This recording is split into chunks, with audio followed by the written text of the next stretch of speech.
Olá pessoal, eu estou aqui mais uma vez nessa pista onde eu tive o prazer de pilotar muitas vezes. E a Gerdau, a maior empresa brasileira produtora de aço, me convidou para conferir como estão os últimos preparativos para esse grande evento. A Gerdau é referência em sustentabilidade e trouxe para Interlagos estrutura com aço 100% reciclável e com baixa pegada de carbono. Esta tecnologia permitiu trazer mais segurança, conforto e a melhor experiência para quem vem curtir o fim de semana aqui no autódromo. E não poderia ser por um motivo melhor.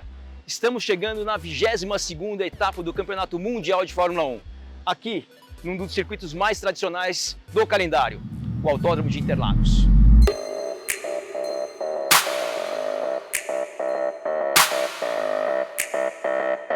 Agora eu vou levar vocês para darem uma voltinha comigo aqui no Autódromo de Interlagos. Vou mostrar para vocês as características das curvas, algumas particularidades e também alguns segredos desse autódromo. Não podia ser diferente começar aqui pelo S do Senna.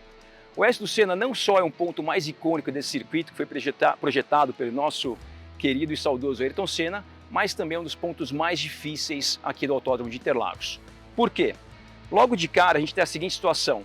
Quando você começa a frear, a pista ela é relativamente plana, mas gradativamente, conforme você vai chegando na primeira perna do S do Senna, a pista começa a inclinar para o lado esquerdo de uma maneira muito forte. E com isso, o piloto conseguir modular a pressão de freios é realmente muito difícil, porque quando a pista vai inclinando, o pneu interno, que é o pneu dianteiro esquerdo dos carros de Fórmula 1, tende a travar com maior facilidade. Então realmente, esse é um dos pontos mais difíceis, principalmente pela frenagem ser inclinada. Uma outra parte muito importante do S do Senna é que também é um dos melhores pontos de ultrapassagem. E aqui, por incrível que pareça, acontecem tantas ultrapassagens pela parte de dentro, que é o mais comum, mas também pela parte de fora. E por que é comum também ter ultrapassagens pela parte de fora no S do Senna?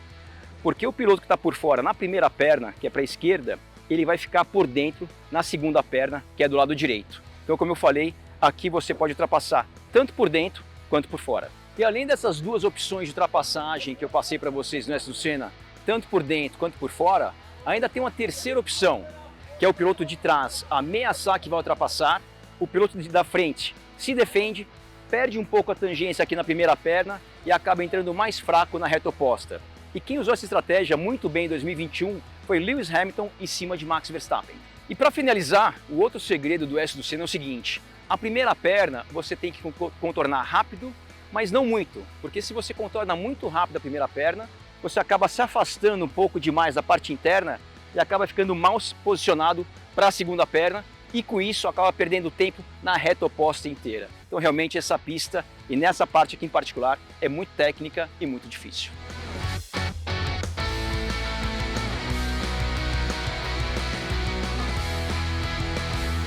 Então, essa aqui é a curva do Sol que a gente acabou de fazer. Essa é uma curva hoje que os pilotos fazem com o pé cravado com muita facilidade, mas por incrível que pareça, a dificuldade nessa curva é a seguinte: a força lateral, principalmente por ser uma curva muito rápida para o lado esquerdo, em função do circuito de Interlagos ser anti-horário, então a musculatura dos pilotos ela é mais forte do lado direito do que do lado esquerdo. Então com isso, a maior dificuldade naquela curva é segurar a cabeça ali e ficar com dor no pescoço depois. Bom, agora a gente está no final da reta oposta aqui na curva do lago, que é o segundo melhor ponto de ultrapassagem do circuito de Interlagos.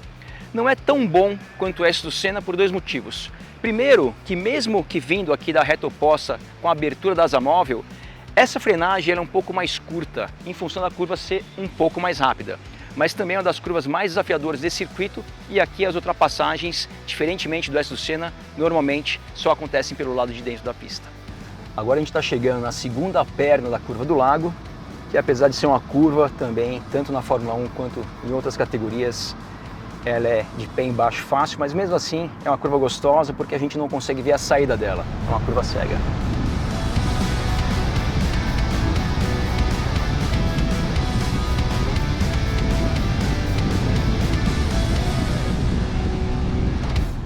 Essa aqui é a curva do Laranjinha. Essa curva também ela é muito difícil, primeiro porque é uma das mais rápidas do circuito de Interlagos. E a dificuldade dela é a seguinte: quando você entra aqui na primeira perna e a segunda perna é em subida e você não vê aonde acaba a pista. Então, para um piloto que nunca andou aqui, demora um pouco para ele se entender aqui com essa curva, e além de tudo é em subida, e a saída é cega, como vocês podem perceber aqui. E essa curva aqui também, por ser de alta velocidade, é aonde toda a parte da pressão aerodinâmica dos carros, a diferença de eficiência entre os carros da Fórmula 1 faz muita diferença, mais uma vez, por ser uma curva de alta velocidade.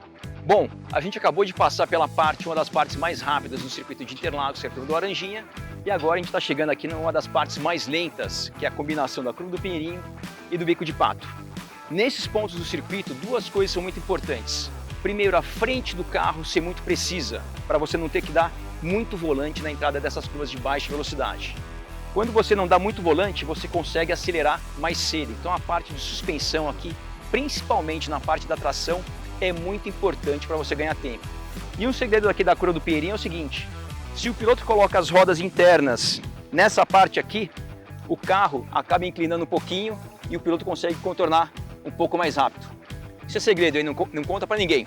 Agora a gente já está chegando na parte final do circuito de Interlagos, na curva do mergulho. Como vocês podem ver, uma curva muito longa em descida. De Fórmula 1, essa curva na classificação ela é de pé embaixo e na corrida quase pé embaixo, e ela é contornada a mais ou menos 240 km por hora. E com isso, a força G, o G lateral nessa curva, deve ser mais ou menos entre 4,5 e 5 Gs. Ou seja, mais uma vez, o pescocinho do piloto grita. Essa aqui é a penúltima curva do circuito de Interlagos, que é a curva da junção. Uma das curvas mais importantes porque dá acesso à reta do box. Nessa curva, o segredo é frear um pouquinho mais cedo, sacrificar um pouco a entrada da curva para você conseguir acelerar o mais cedo possível e com isso ganhar tempo na reta do box inteira.